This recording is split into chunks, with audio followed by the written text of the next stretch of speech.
Assalamualaikum warahmatullahi wabarakatuh. Saya akan mempresentasikan PPT saya yang berjudul Perbandingan Hukum dan Hukum Media Indonesia di antara negara barat. Yang pertama ada pengertiannya. Media massa adalah media yang digunakan untuk menyalurkan komunikasi kepada masyarakat seperti pers, radio, televisi, film, dan sebagainya.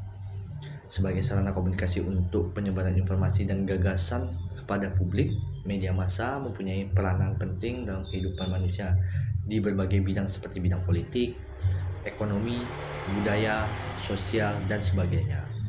Melalui media, pesan-pesan dapat disebarluaskan ke berbagai penjuru, dapat mempengaruhi sekaligus mencerminkan budaya masyarakat di mana media tersebut hadir. Berikutnya yaitu ada sejarahnya. Sejarah hukum media massa di Indonesia menunjukkan dinamika antara kebebasan dan pengekangan, dengan pengekangan lebih menonjol. Hukum media di Indonesia mencakup sensor preventif, kewenangan penguasa untuk memberedel media, mencabut izin, dan jaminan kebebasan pers. Pada masa Orde Baru, kebebasan pers yang sempat dirasakan pada awal pemerintahan berubah menjadi pengekangan. Hal ini dimulai dengan TAP MPR nomor 4 MPR 1978 yang menandai pergeseran ke sistem otoriter, diikuti dengan Undang-Undang nomor 21 1982 yang mewajibkan penertiban pers penerbitan pers memiliki SIUP. Media berfungsi sebagai alat pemerintah. Berikutnya ada fenomena. Pertumbuhan industri media di era reformasi Indonesia ditandai oleh 3 fenomena utama, yaitu munculnya pers industri yang menggantikan pers idealis, masuknya pemodal dari berbagai sektor, dan terbentuknya kelompok usaha penerbitan pers. Kebebasan politik pada masa itu memperkuat kapitalisasi pers, mengubah menjadi industri. Perkembangan teknologi informasi melahirkan online journalism dan citizen journalist, memungkinkan siapa saja menjadi penulis berita. Internet melampaui teknologi cetak dan satelit dalam menghubungkan media dan pembaca. Relevansi undang-undang pers mulai dipertanyakan, terutama definisi wartawan, karena teknologi memungkinkan publik menjalankan fungsi jurnalistik. Blog sebagai bentuk participatory jurnalis menjadi media berita yang berfungsi mirip dengan media tradisional, bahkan seringkali lebih lengkap. Selanjutnya ada hukum media Indonesia. Yang pertama ada landasan teori. Kebebasan pers di Indonesia dijamin oleh pasal 28F Undang-Undang Dasar 1945 dan diperkuat setelah reformasi 1998 melalui penghapusan kontrol ketat pemerintah.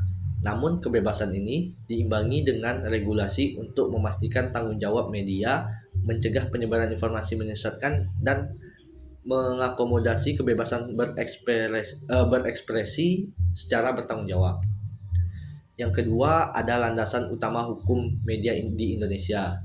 Yang pertama ada Undang-Undang nomor 40 tahun 1999 tentang pers.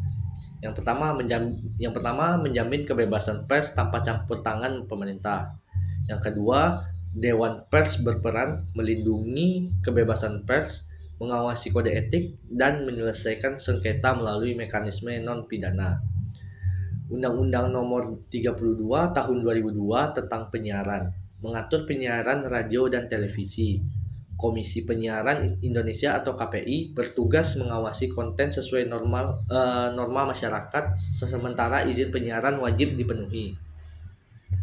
Undang-Undang nomor 11 tahun 2008 tentang informasi dan transaksi elektronik atau ITE mengatur penggunaan teknologi informasi dan internet.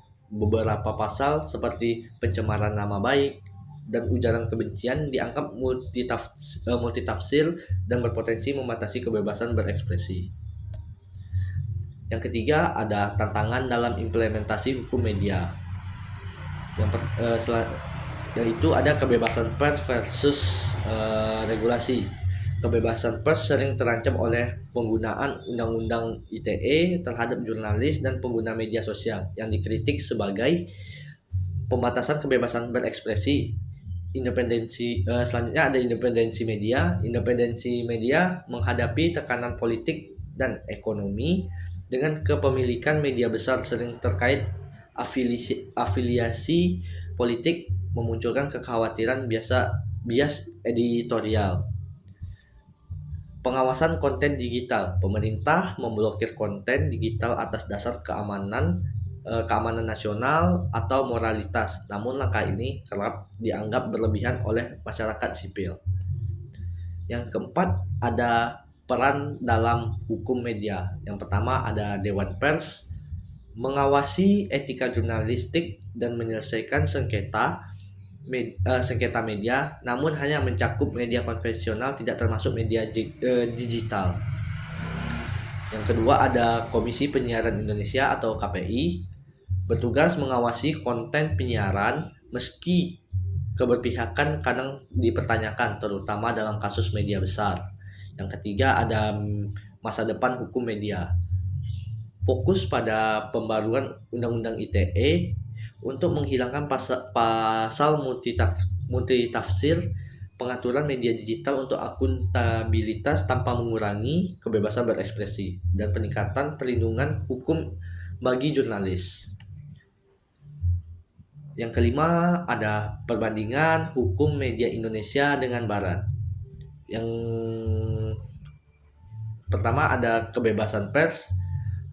Di Indonesia, kebebasan pers dijamin oleh pasal 28F Undang-Undang Dasar 1945 dan Undang-Undang Nomor 40 tahun 1999, tetapi sering dibatasi oleh sensor, intimidasi, dan penggunaan Undang-Undang ITE.